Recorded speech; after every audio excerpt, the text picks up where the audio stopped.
All right, everyone. So today's lab is on analyzing the RC circuits. So the experiment today uses a resistor, a capacitor, and a battery. And basically, we're going to explore how current and voltage going to be varying with time in a circuit where you have, capacitor that's going to be charging and then discharging. So basically, when you look at those two processes, charging and discharging, and then we're going to see that the current and the voltage changes with time. That means they are not constant when the capacitor, charges, and they are not constant where capacitor discharges. There's a change in voltage and current in the circuit as a function of time. So we're basically going to investigate, going to explore, and we're going to be able to, at the end, calculate the value of the capacitance in our circuit using the experimental result. So the again, as I said, right, the experiment uses a capacitor. And remember, the capacitor is in in a circuit diagrams represented with this symbol. Then we have a resistor, which is another circuit element that mainly responsible for dissipating the energy, for pretty much controlling the current, and given with this symbol like this. And obviously, let's say you have a battery, which remember generally comes in with the one long line and one short line. The long one is the positive terminal, the short one is then the negative terminal. We're also going to have two meters, multimeters. So there's going to be an ammeter and a voltmeter. So let's say ammeter, which in a circuit diagram, generally like a circle with the A for ammeter, and a voltmeter,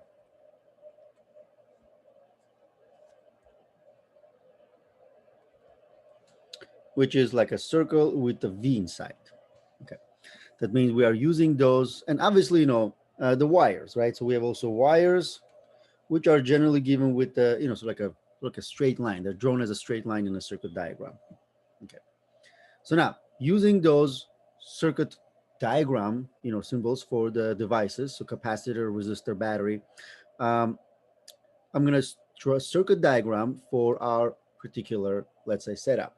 Okay, so sort of like, let's say this is going to be the rough pictorial diagram.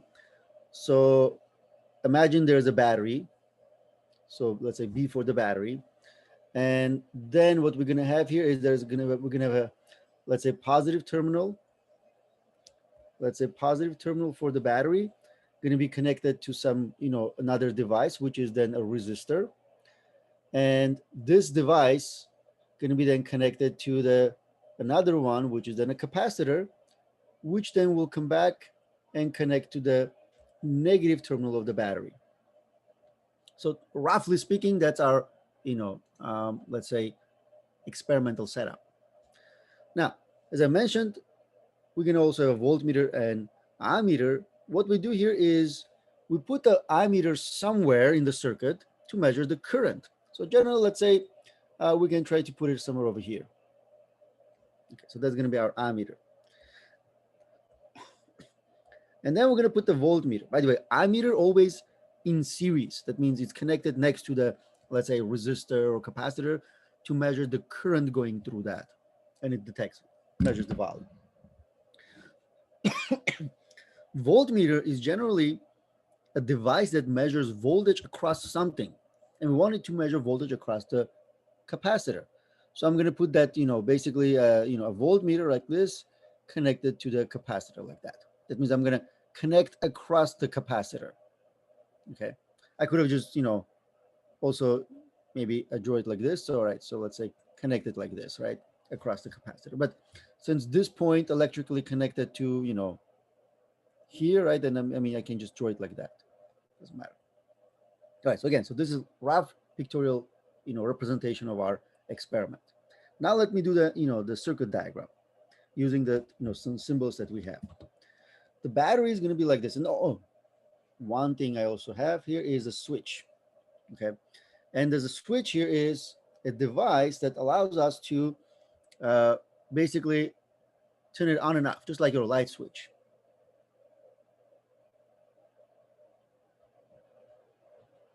So generally given like this. So so thing like this. So this is switch open, and then you can just move it here, and then when it touches those two electrodes, then the switch is closed. Okay, that means you have open and closed. So when there's a gap, that means it's open. Open means that there is no electricity connected to the circuit. When it's closed, then there's a path for the circuit, for the current, right, for the electrons to uh, move around the circuit.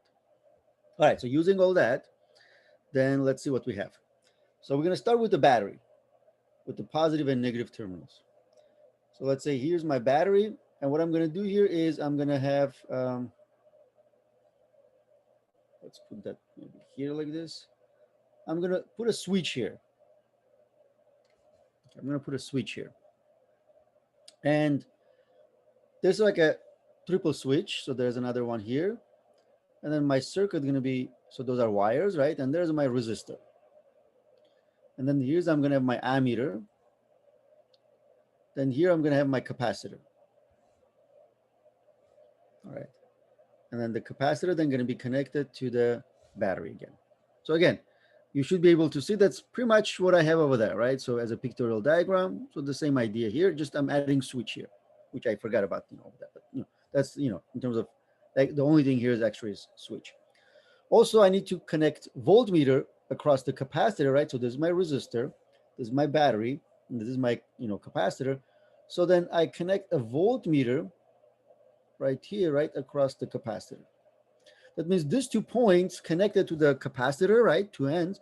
So that means if I connect voltmeter to those 2 points, it just measures the voltage across capacitor. All right, so this is my circuit. Now, let's say then there's this switch that can either, be connected. Let's call this point A, let's call this point B for simplicity. So when the switch here is connected, is thrown to or connected to point A, then you get a complete circuit. Complete circuit means that the charges can start from the battery, go around, then come back and travel again. Okay, that means you have a complete closed circuit. If we throw the switch from instead of A to, let's say, B, then you can see, right, my circuit then becomes just this, and it excludes the battery.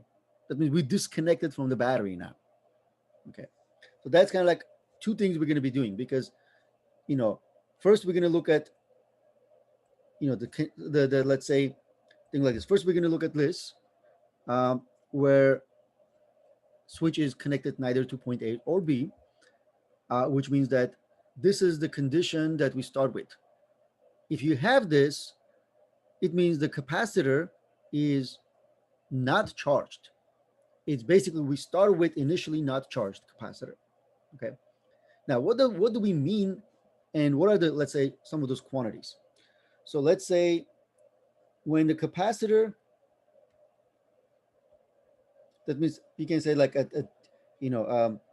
t less than 0. This is basically the time before we make a connection. This is something just we do. Obviously, there's no such thing as negative time, but let's say that we say that t before we consider time equals 0, capacitor is not charged. Okay. That means what I have here is the voltage of the capacitor, voltage that I'm going to measure across capacitor is 0 because there's nothing there. Charges the capacitor, there's 0. There are no charges there. And obviously then the current, is going to be 0 in the circuit. So there's nothing there, right? It hasn't been connected to the capacitor in, let's say in any way. Okay. So then what I have here, starting from this condition where the capacitor is not fully charged, there is a theoretical value, let's say, quantity that we can calculate, which then also can be experimentally determined. that is known as a time constant. So time constant. This quantity time constant generally represented by Greek tau. Okay. And this tau is known as the time it generally takes for the circuit to, charge or discharge to a certain amount, or for the current to go and, change, or voltage to change a certain amount. And for example, then we can calculate this in a very simple equation.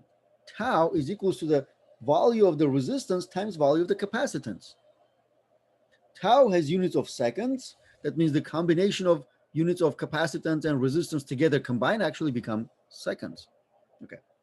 But if I multiply those two, where the units here is ohms for the resistor and farad for the capacitor, and rearrange to the sort of like, let's say, in terms of fundamental units, then it will become seconds. Now, R times C is, let's call this equation 1. Or we like do it like with different colors. So equation 1. And this is the equation that we can use to relate time constants to the resistance value and the capacitance value. Okay. Now, it's easy to calculate time constant if you have both of those values, resistance and capacitance. To start with, we do not have the value of the capacitance. Okay. So let's say our experiment assumes that you will be given the resistance value, but not the capacitance value. That means we're going to have to do some other, steps in order for us to eventually use this equation to find the capacitance. So we're actually going to be using at the end equation 1 to find the capacitance, where it's just basically time constant divided by the resistor. But first we need to find the time constant, resistance is given, and then rearrange and solve for the capacitance. But there's a big process for us before we can even find the time constant. But at the end of the day, that means you're going to go and come back to this equation, as your final last equation to calculate the capacitance. Now, here's then what we have. We start by then, charging. So that means we start with looking at what happens when we throw the switch to point A. Well, when we do that, then that becomes basically a process of charging. Okay. So that means now I can say t equals 0 is when we throw the switch to point A. And then at that instant, then the battery provides the circuit with some current. In general, what happens here is that the current that it provides is the maximum current it can ever provide during the charging. Okay, so I max. And maximum current will then go and, like, let's say, go around the circuit. And in the process, then the capacitor is going to start charging. And again, charging process I can explain also in the last video. But basically what happens here, right, is just charges, then electrons start removing from one plate to another. But the idea here is this. This Imax, maximum current, starts decreasing as a function of time. And the capacitor starts charging as a function of time. That means it starts charging, as a function of time. But it doesn't, it doesn't do that instantaneously. It takes time. Very little time, but it takes time. It can go from few milliseconds to few microseconds, maybe, or to maybe few seconds, depending on the capacitor value. Larger the capacitance, right, longer it's going to take. So, but let's say it's something that we can measure. But what happens here is this. If you are looking at the voltage reading of the capacitor, remember it was 0, right?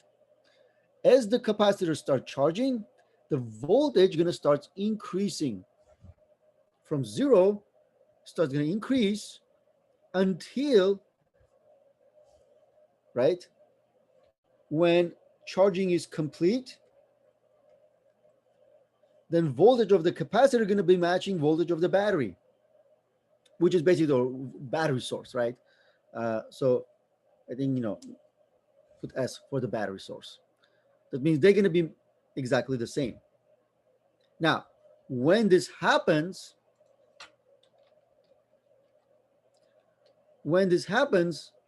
then you can say that current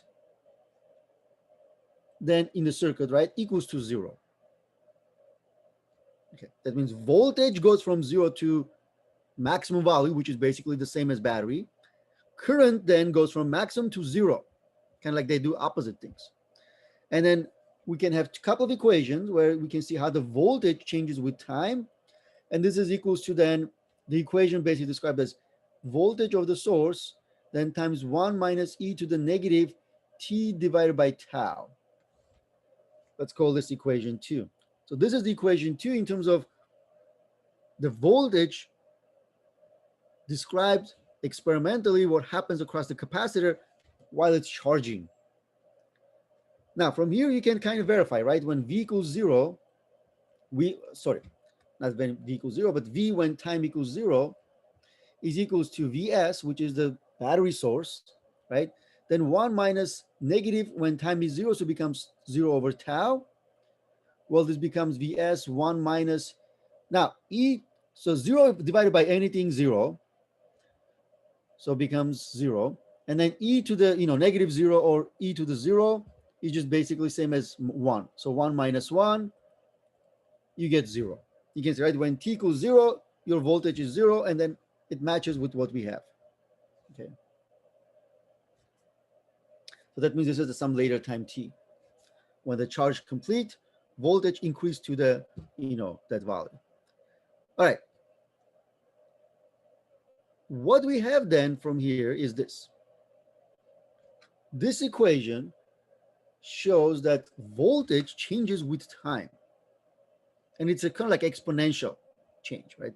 Kind of like exponential change. If you look at then what happens to voltage as a function of time, it basically increases like this until it reaches its maximum value.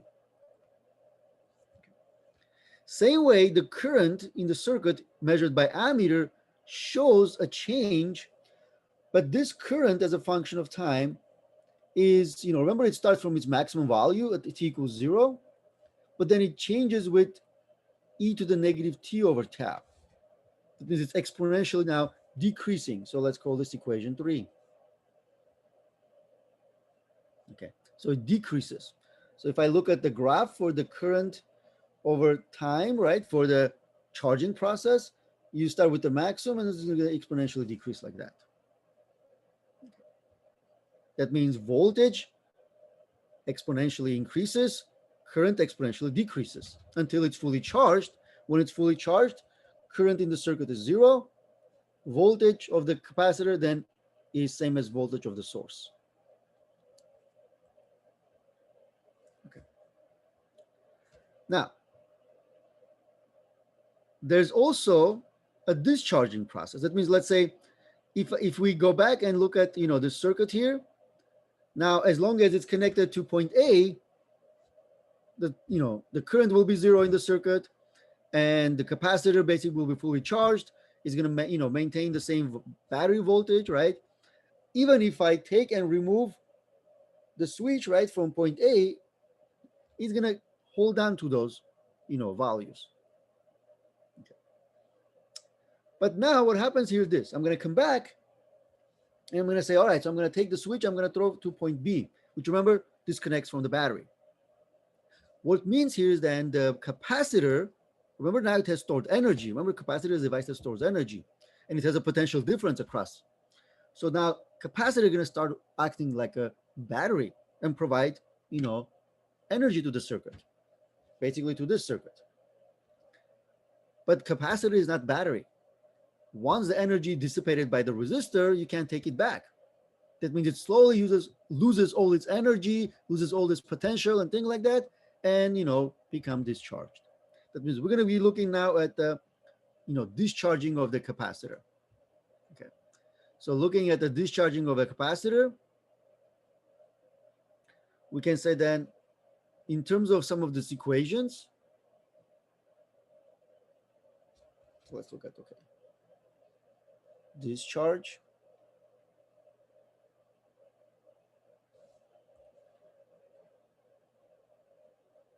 So discharging. Again, what happens here is discharging, you throw the switch to point B. I'm going to say t equals 0 is the instant we throw that switch to point B. At that t equals 0, voltage of the capacitor, remember, it had the same voltage as the the battery voltage, right? It has the maximum amount of voltage, which is same as battery voltage. As soon as you do that, also at t equals 0, the current here is equal to the maximum current. Okay, those are the two voltage and current values that we have when you just start your discharging process. But then as a function of time, both of those change. But what happens here is because now the capacitor is not connected to the battery, the voltage decreases from its maximum value until it reaches 0. And that equation can be described with voltage as a function of time. Again, this is for the discharge, is equal to the source voltage or maximum voltage, then e to the negative t over tau.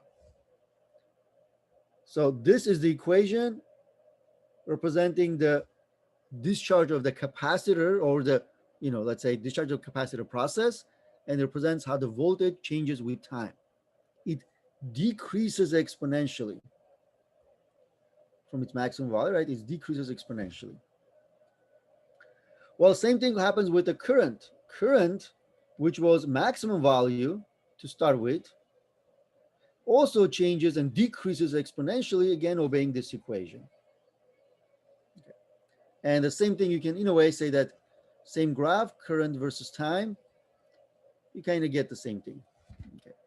That means both voltage and current decrease as a function of time. And you're going to be using your data to plot. And in our experiment, we will only be looking at the discharge. We're only going to be looking at the discharge, and we're going to be able to then see this. We're going to be able to see how the voltage changes with time and how the current changes with time. And if we have enough data, we will be able to see these shapes. Okay.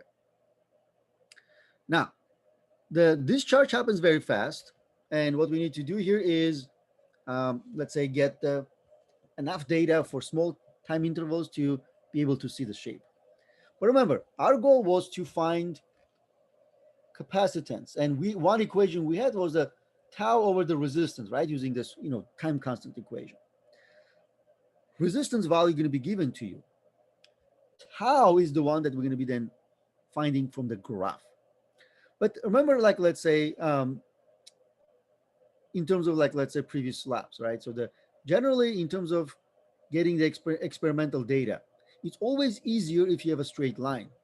That means one of the things we're going to do here is take those experimental graphs, which you're going to actually do those graphs and then take a screenshot of that and then include in your discussion. But we're going to change the shape of the graph such that we get a linear relationship. That means we're going to linearize the graphs. Okay, so to linearize the graphs, basically linearize the graph for the, let's start with the voltage. V is equals to Vs e to the negative t over tau. So what we do here is we take the log of both sides. So ln, natural log, ln of both sides. Oh, sorry. Actually, before that, what we do here is we divide both sides by Vs. Then what we have here is that V over Vs is equals to e to the negative t over tau. Remember, we want to find a way to calculate the tau, but tau is in the exponent, right? In the exponential, exponent of the exponential. So we divide both sides by Vs, and then we take a ln of both sides. Because now what I have on the right side, ln of e to the negative t over tau is negative t over tau. On the left side, I have then ln v over Vs. I move the negative to the other side, which makes then ln v over Vs into ln Vs over V. And then the right side is basically t over tau, but I'm going to write it like this: 1 over tau times t. And this is going to be our linearized equation for the voltage. That means if I measure the voltage as a function of time, Vs, remember, Vs is a value constant, it's going to be given to us. So if I measure the voltage as a function of time, that means I have the data for voltage and time, I can then plot ln of Vs over V on the y-axis, T on the x-axis, put the data points, get a straight line. And if I find then this, if I'm using, let's say, y equals ax, right, the fit for this one, it's a linear fit, right? I can see that a represents my slope. What is my slope in this equation? Well, this guy here. That means slope of this line is going to be 1 over tau. Get the slope and calculate the tau. You have the tau, then use this to calculate the capacitance value. That means this is how you're going to do in terms of like finding the tau. Get the voltage as a function of time, do the graph of a voltage as a function of time first, look at the shape, take a screenshot, then linearize it, where you're going to then plotting ln of Vs over V as a function of time, and this will give you a straight line. The slope of this line is going to be then 1 over tau, and solve for tau. Same thing we can do in terms of then for the current. Remember, current was equals to maximum current, then e to the negative t over tau. Again, we divide both sides by maximum current. So then we have I over I max, which is then e to the negative t over tau. And you can see, right, again, exactly same process will give me ln of I over I max. Actually, the other way around. I max over I equals 1 over tau times t. That means you're going to do the second graph. You can plot them all together because the x-axis is time for both of them. So then this is then ln of I max over I versus time. Again, get the line, straight line, find the slope. And then the slope A, right, is going to be then 1 over tau. That means you're going to calculate, let's say, C1, you're going to calculate C2, and C2 is going to be basically based on the slope of the current graph. Okay, and then you're going to compare them in terms of, are they the same? Are they different, right? Until finally you're going to be given the accepted theoretical value of the capacitor used, and then do the percent error. But in terms of then, let's say our theory for this lab is basically based on this. Get the voltage, get the current, linearize the graphs, find the tau, then use tau to find the capacitance. All right, so we're ready to go and look at the experiment itself. All right, so we're analyzing the RC circuit. So you can see, right, so basically I try to use the same circuit diagram so it's easy for you to understand, let's say, what's going on. I also have most of those things here. So here's the circuit. Those are the equations: equation for the time constant, equation for the voltage across capacitor, for the charging, and then during the discharge, then you have voltage of the capacitor during the discharge, and also the linearized equation for the discharge. Okay. So then you have then the current. Remember, the current pretty much behaves same way during charging and discharging. It always decreases. Start from maximum, decreases to 0. So then I have the current, and in a in the exponential form, and also in a linearized logarithmic form. So the experiment here is, you can see, right, it's kind of very similar to our setup. So go back here. Okay. All right. So this is our battery. This is our switch. Here's our resistor R, and here's our capacitor C. This is the ammeter, and this is the voltmeter. Okay, so basically exactly same thing that we have in the diagram that I had.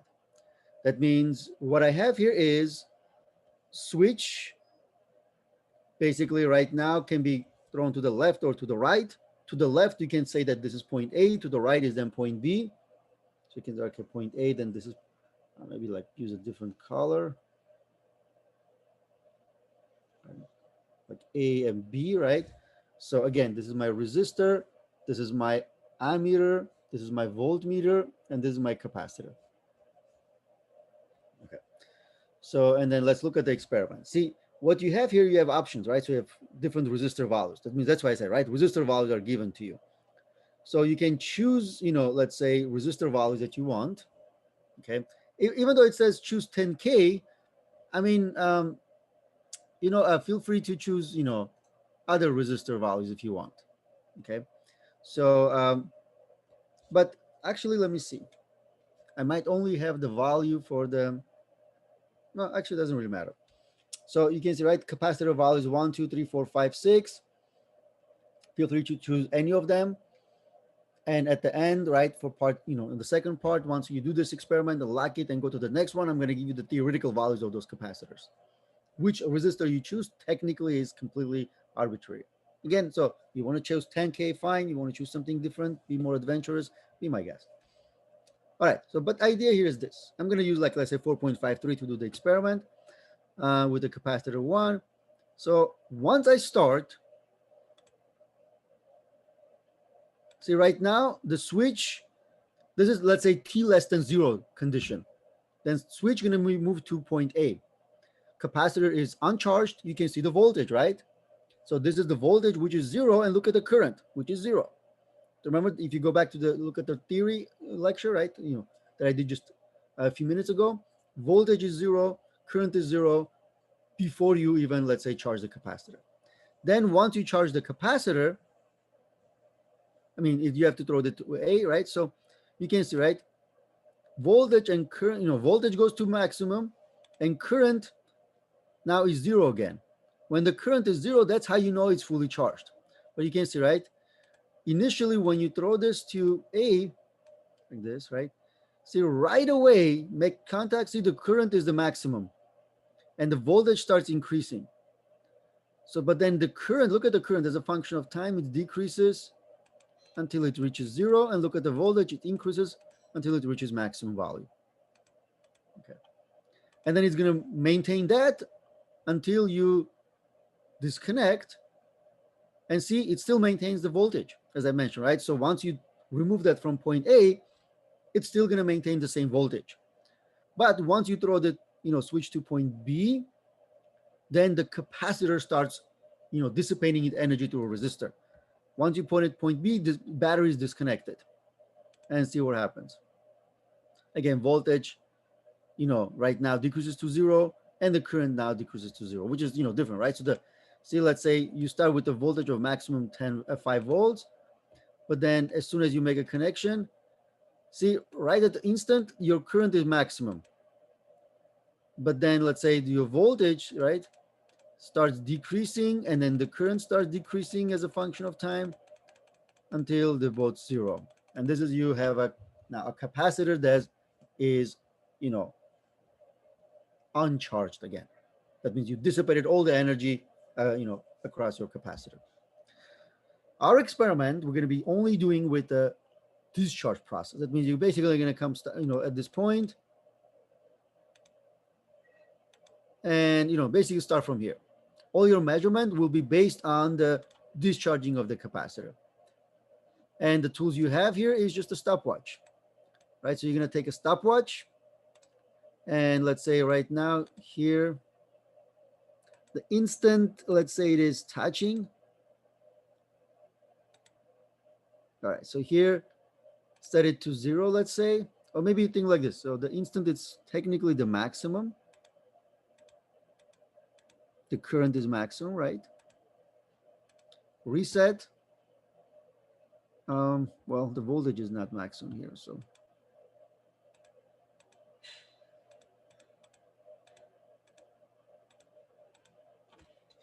Let's see. All right, so I'm going to have you go until, let's say, the current is maximum. Reset, and then start from here. Even if your voltage is not 5 volts, fine. So that means this is, at this point, it's your t equals 0, voltage and current at this instant. And then as a function of time, you will see that they decrease to 0. Okay. That means what you need to do here is, answer some questions. Let's say preliminary questions, and then you have a data. So you have a time, and I want you to take about, about 8 to 10 measurements. So maybe like at least 10 measurements. So then time, and then you can go, let's say, it can be random, but let's say maybe close enough. So see, let's say in terms of time equals 0. So from that, maybe you can go like, let's say 0.3, 0.6, 0.1, right? And something like that. That means, let's say 10 different measurements of time. Again, it's okay if there's not really a pattern there, as long as, you go from time equals 0 to the maximum time. So like, let's say, right, you make, some step measurements. That means, you have 10 measurements of time, and for that, those times get the voltage and then you get the current. Okay. For example, let's say I start with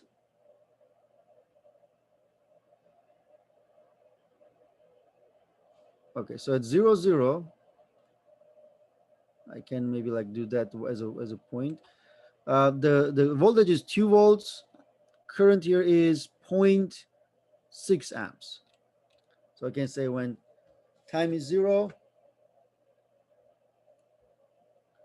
voltage was 2 volts, and this one is in terms of milliamps. Okay, so in terms of milliamps, so you have to convert. So see, this says MA as a unit. You can do that, but later understand that you have to convert in order to get the correct value of the capacitance. So let's say here, what was it? I think 0.6. You can write 0.6 milliamps. Okay. And then when you go to the another one a little bit later, let's say 0.06.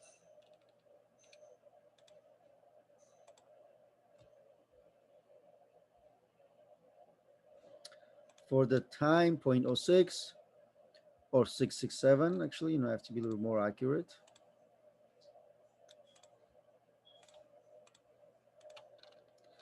Then my voltage here is 1.7, and the current is 0.5.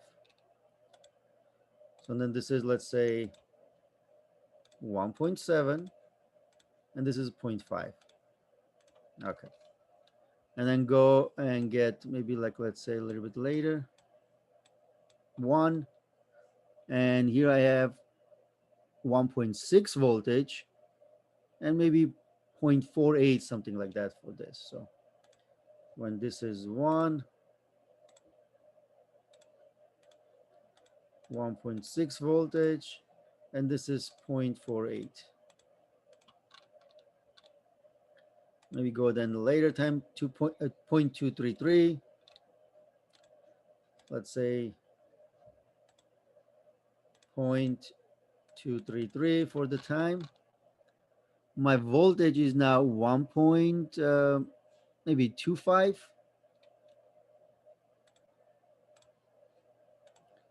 So 1.25, and my current is maybe 0.35. Let's say then 0.35. All right, so I think this is not good enough. So if I come back here and then do, let's say, voltage, and for the second one, let's say then the current as a function of time, I can see more or less the values. I think I got this one wrong. Yeah, it's 1.6. That's why the graph doesn't really look that well. There you go. All right. Oh, I got this one wrong too. Hold on. 1.6.5.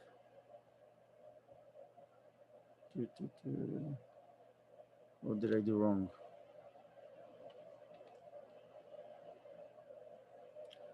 0.48.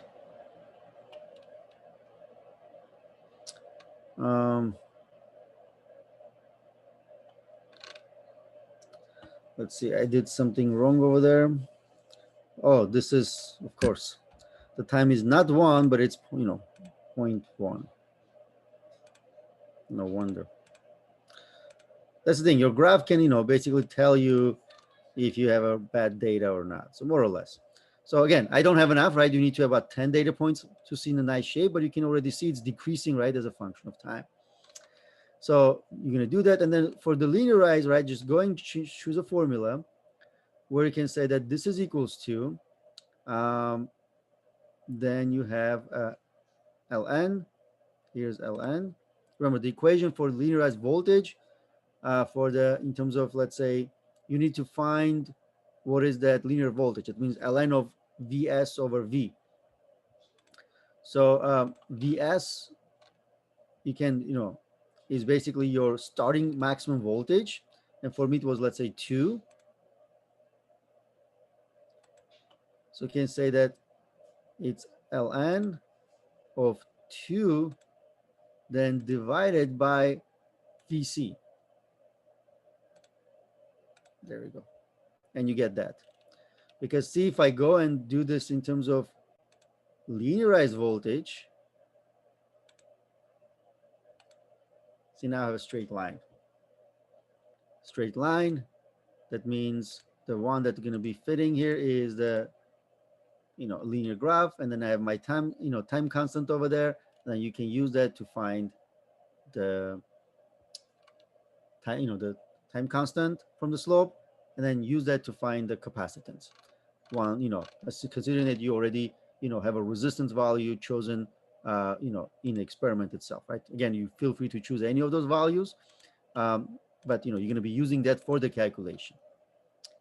All right, guys. So that, that's it in terms of, like, let's say I don't want to open the next part because I have the theoretical values. I don't want you to have a peek on those. So, but then you're going to compare. I'm going to give you theoretical values for your particular capacitor. Find, calculate it, like the answer, go to the next one, and then compare. Remember one thing, right? The current here is in milliamps.